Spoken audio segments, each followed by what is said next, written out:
So let's just start with your business, man. Tell me about where you're located. Tell me a little about your team. And Okay, so I am out of College Station, Texas. Okay. There's Bryan and College Station is two cities. So you're a Longhorns fan.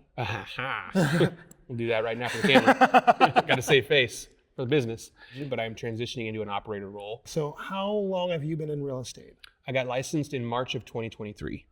Wow. As soon as I decided that I was done working for a W-2 job and I didn't want a boss anymore, essentially, I joined Place right away because I was like, I'm in. That's so cool. So why real estate? I saw how much it helped me so quickly. I went from owning nothing to, in 3 years, owning 2 income-producing rental properties by really getting creative with low money down buying solutions. You know, and I was in the Marine Corps, I was in the infantry, so I'm a crown-eating grunt. And if I can make it work, I guarantee you I can teach anybody how to do what I did. And so that was reason number one. And number two, again, going back to my veteran and my Marine Corps days, I have a very big passion about the VA loan and its wealth building opportunities for our veteran community. Yeah. And so I wanted to get into rooms where I could actually talk to veterans. When you focus on service and education, the financial stuff takes care of itself. That's what I found. Yeah. What were you doing right before real estate? So 2023, take us back to that moment. What were you doing right before real estate? I was the assistant GM of a Torchy's Tacos in College Station. I'm not sure if you're familiar with Torchy's Tacos. No. And my boss just wasn't going anywhere. And so the only solution was for them to tell me, you need to move if you want any upward mobility. Okay. Well, me and my wife, we really enjoy College Station. And so it was two things. Either A, we make a financial decision that is not beneficial for our relationship, or B, I find something else. Okay. And when we had enough rental income and things like that through real estate, I knew that it was the right choice to get into real estate then. Tell me about the moment you actually decided to commit.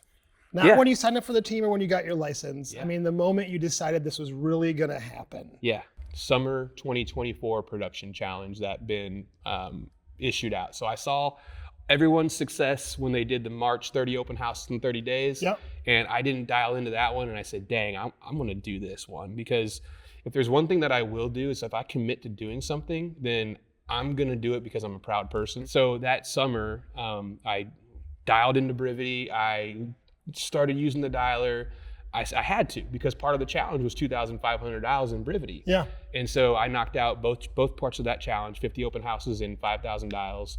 And that literally took my business from maybe 1 to 2, like 1.5 transactions per month, to 2 to 3 consistently. Wow. So doubled.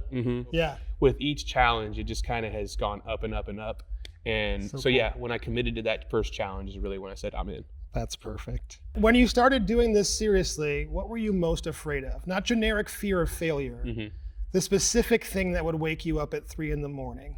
For me, on that question, it's not necessarily a fear of failure. It's a fear of doing the things correctly and still not succeeding and having it come back on it's me.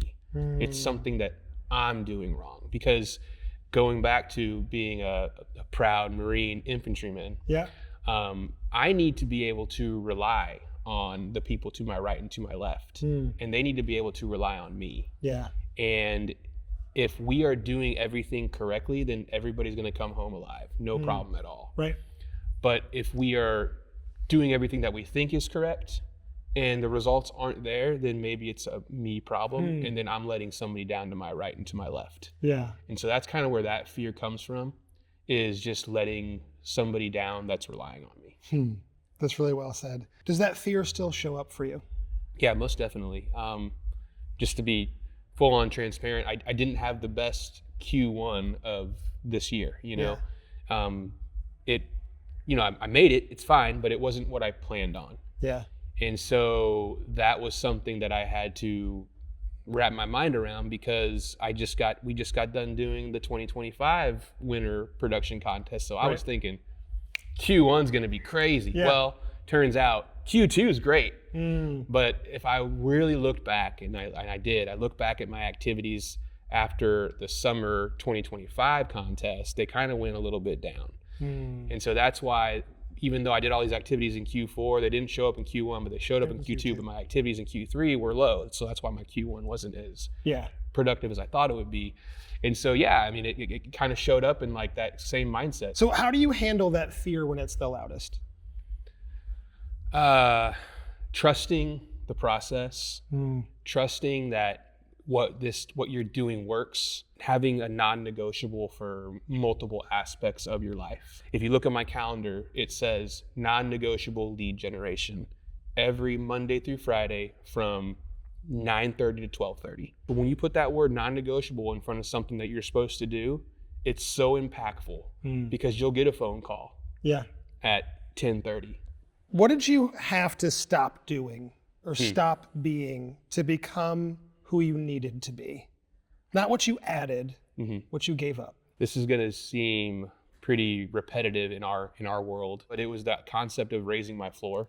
If you look at all the things that can consume your time, and you look at it from a chart, if your floor is down here and you've got 100 things that are $20 per hour, $10 per hour, $100 per hour, and your floor is down here with all the $10 per hour thing, your time's gonna get consumed by everything.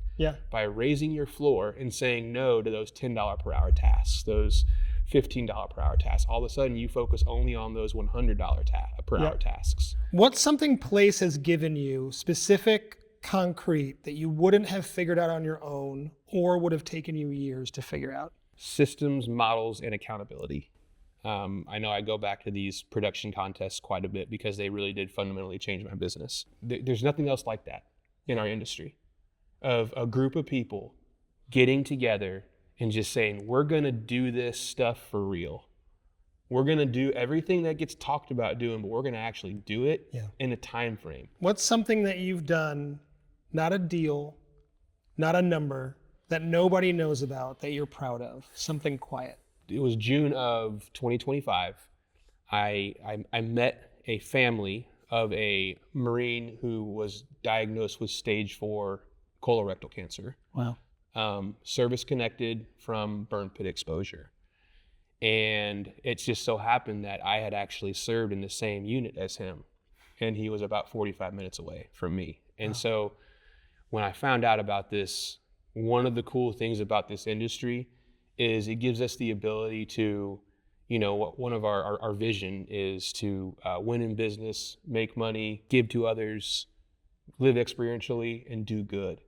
It gave me the financial freedom to do good for this family. And so we raised $2,500 because I was able to put up a $2,500 tab at the local Marine bar on the Marine Corps birthday for this family. Oh, that's awesome. And I think that, for me, money is our ability to do good in the world. Yeah. And that was something that I was really proud of, to be able to step in and help this family and continue to help this family. But I think that discipline, the non-negotiables, the way like you play offense against the things that like try and drag everybody down, and you're just a real human, man. It's really awesome. I appreciate your time. Yeah, man. Thank you. Appreciate the opportunity. Yeah, you got it. That was great. Really good.